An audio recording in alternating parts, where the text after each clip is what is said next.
The first time we saw it, Mark was taking a leak against an ancient, moss-bearded oak, and I was trying to figure out how the hell the GPS on my phone had died when the battery was at 82%. "You're going to get a tick on your dork," I said, not looking up from the useless glass rectangle in my hand. "It's the price of freedom, my man," he grunted. A moment later, there was the sound of a zipper. Besides, they're probably more scared of it than I am of them.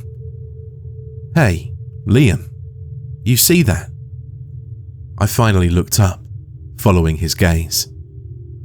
We were deep in the guts of Maine's North Woods, a good 20 miles from the nearest logging road, hunting for a deer lease that probably didn't exist anymore.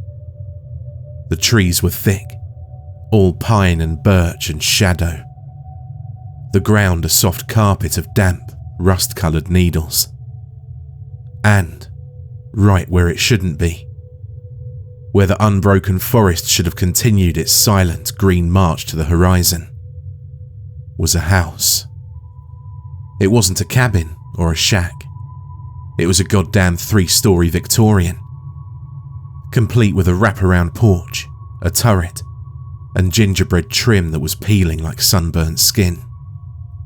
It was a stark white against the deep greens and browns, like a bone pushed up through the earth. It was impossible. "What the hell?" I whispered. I brought my phone up again, reflexively, as if it might suddenly resurrect itself and offer an explanation. No signal. GPS locating. Useless. Mark was already moving towards it, his hunter orange vest a lurid smear against the gloom. He had the same look on his face he got when he was 3 beers in, and someone suggested a shortcut home. Stupid, cheerful curiosity. Someone's got some money, or had some money. I didn't like it. Every instinct, every primal whisper from the lizard part of my brain was screaming to turn around and walk away. The woods were silent. Not just quiet, but silent. No birdsong, no chittering squirrels, no rustle of unseen things in the undergrowth.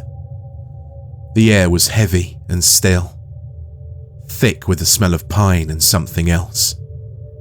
Decay. "Mark, hold up," I called, my voice sounding thin. He didn't listen, of course. He was already on the porch, his boots thudding a hollow rhythm on the warped silvered planks. He peered into a tall, grimy window. "Man, it's empty. Looks like it's been empty for 100 years. I came up beside him, my own boots creaking a nervous harmony. The paint was cracked and blistered, the wood beneath it soft with rot. But Mark was right. Through the grimy glass, I could see a cavernous room, completely bare except for a thick blanket of dust. And in the centre of the dust, a perfect, undisturbed circle. "No one's been here since Christ was a cowboy," Mark said, turning from the window. He was about to say something else when he stopped. He looked down. "Huh, what's this?" There, sitting on the porch rail, as if it had been placed there minutes ago, was a small, silver locket. It was an old-fashioned heart shape, tarnished with age but still catching the dappled light. It hung from a delicate chain. Mark reached for it. "Don't touch it," I said, the words out of my mouth before I could think. He froze, looking at me. "Why not? It's just junk." "It's not just junk," my brain screamed. It wasn't there a second ago. I was sure of it. I'd been looking right at that section of rail. It had been empty, just peeling paint and splintered wood. "I just don't. It's weird," I managed. Mark shrugged, a little smirk on his face. "Finders keepers," He scooped it up. The locket was surprisingly heavy in his palm. He tried the clasp, but it was fused shut with age. He put it in his pocket. Probably real silver. Let's check the door. The door was a massive oak thing, with a tarnished brass knob the size of a baseball. It looked like it would take a battering ram to open. Mark turned the knob. It spun with a dry, grating shriek, and the door swung inward on silent, well-oiled hinges. The smell that rolled out was cold and ancient. It wasn't the musty, damp rot smell of a normal abandoned place. This was the sterile, airless scent of a tomb, of dust that hadn't been disturbed by a single breath in a millennium. "After you," Mark said with a grin, sweeping his arm in a grand gesture. This is it, I thought. This is the part in the movie where the audience yells at the screen. But I was no longer in the audience. I stepped over the threshold, and the silence of the wood was replaced by the roaring, oppressive silence of the house. The inside was just as the window had promised. Empty, vast, and suffocated in dust. A grand curving staircase dominated the foyer, ascending into shadow. Doorways gaped like mouths on either side, leading to rooms that were just as bare. We walked through them, our footsteps loud and intrusive in the stillness. The dust was a uniform grey carpet, inches thick, a perfect, unblemished field of history. In every room, in the exact centre of the floor, was a single, perfect circle where the dust was gone. Swept clean, down to the dark wood floorboards. "What do you think they did here?" Mark asked, his voice a hushed echo. "Some kind of cult?" "Maybe they just really liked minimalist decor," I said, trying for a joke. It fell flat, absorbed by the silence. We moved from the dining room to what must have been a parlour. Another empty space. Another perfect circle. I looked back towards the foyer. My heart did a slow, painful trip hammer against my ribs. On the third step of the grand staircase, gleaming against the grey dust, was the silver locket. "Mark!" I croaked, pointing. He turned. His face went pale. "No way. No goddamn way." He fumbled in his pocket. His hand came out empty. He stared at the things standing on the stairs, then back at his pocket, and then back at the locket. I put it in my jacket. I felt it. It was on the railing. Then it was in your pocket. Now it's on the stairs. My mind was a frantic scramble for rational explanations. You dropped it. It rolled. You imagined it. You're both going crazy. But it hadn't rolled. There were no tracks in the dust. It was just there. Mark, to his credit, seemed to finally share my sense of creeping dread. "Okay," he said softly. "New rule. We don't touch the locket." "I've got a better rule," I said. "We leave." "And go where? Your phone's dead, my compass is spinning like a top. And I'm not sure I could find the way we came if my life depended on it." He ran a hand through his hair. Let's just head upstairs, see what's there. We stick together. We leave before dark." Before dark. The words hung in the dead air. I looked at the tall windows in the parlour. The sun was already slanting low, painting long, distorted fingers of light across the dusty floor. The shadows in the corners of the room were deepening, turning from grey to a thick, syrupy black. The house seemed to be holding its breath, waiting for something. Reluctantly, I followed him back to the foyer and up the stairs. Each step groaned in protest, the sound unnaturally loud. We passed the locket, giving it a wide berth as if it was a coiled snake.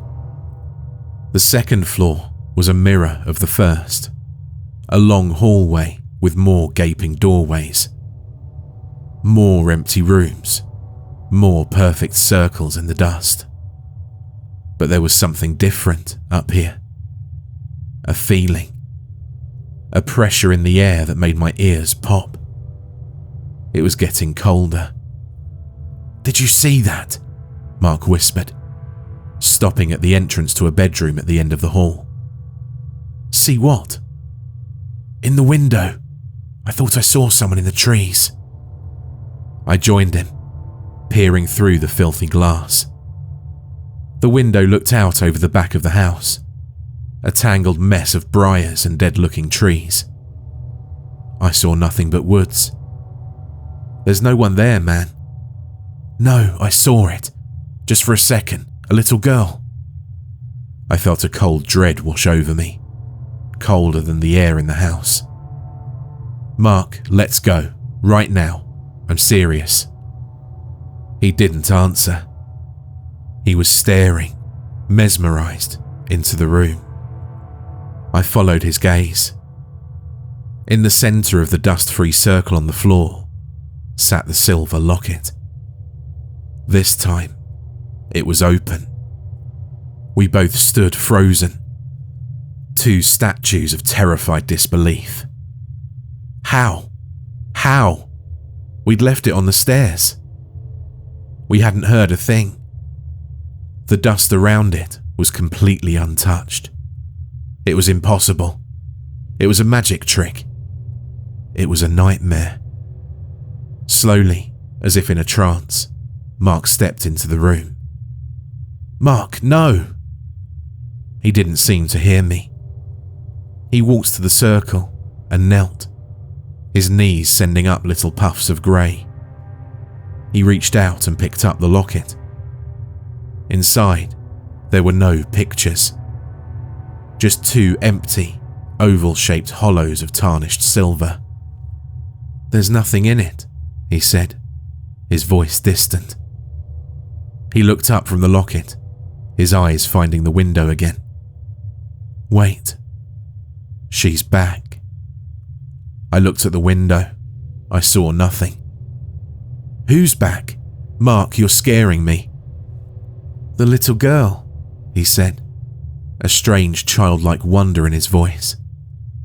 "She's waving."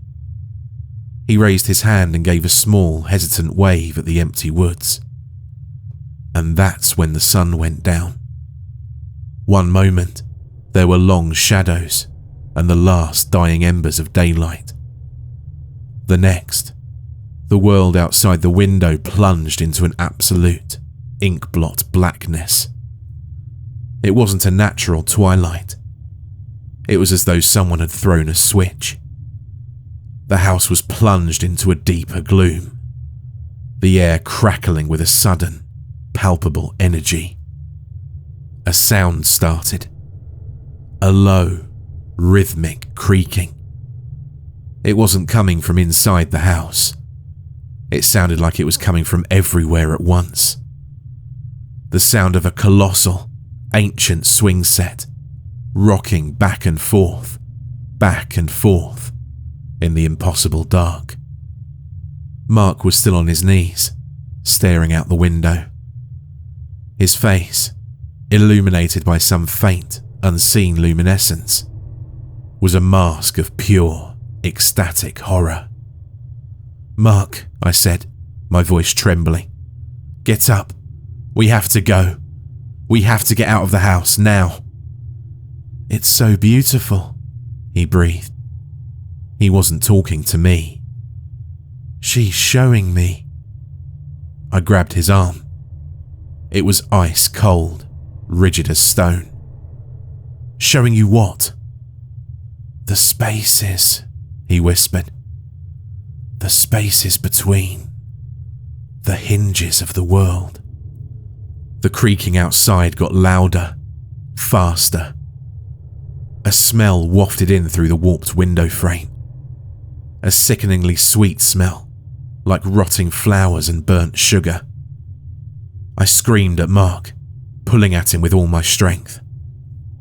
He turned his head to look at me, and he was no longer Mark.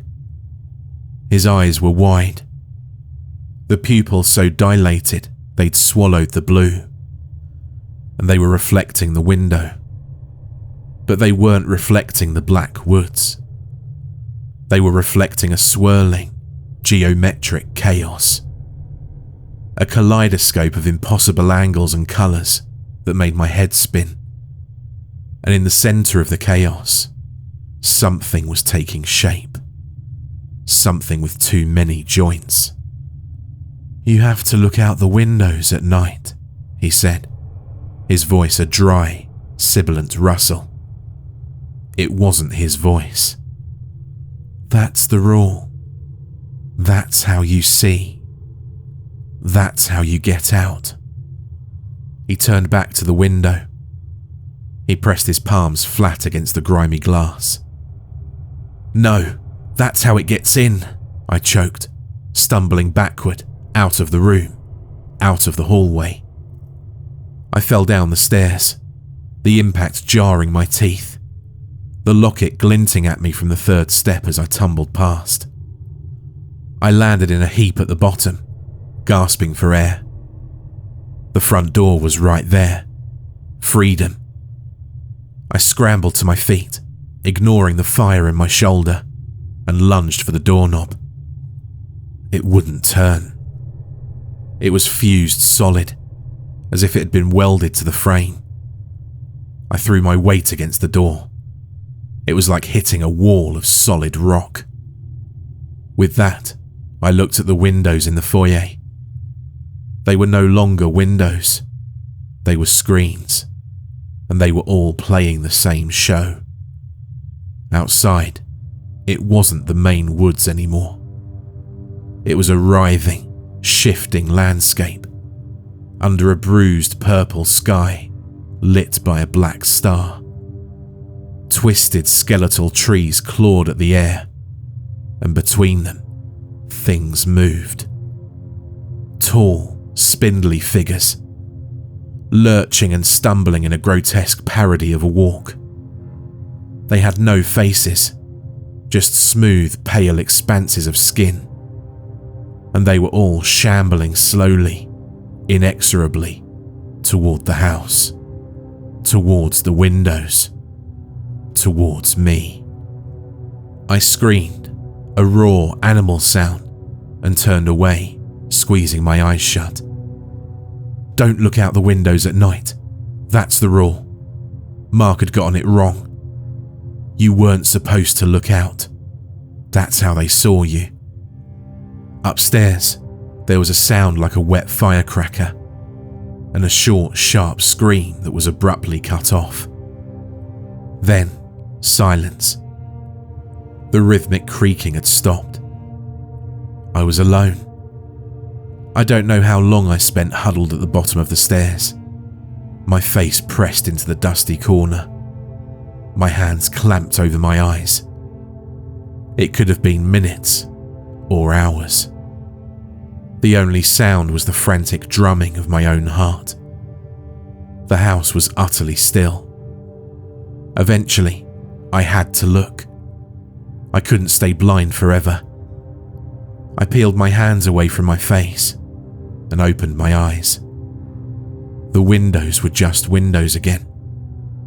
Outside, a pale, anemic grey light was filtering through the trees. Sunrise.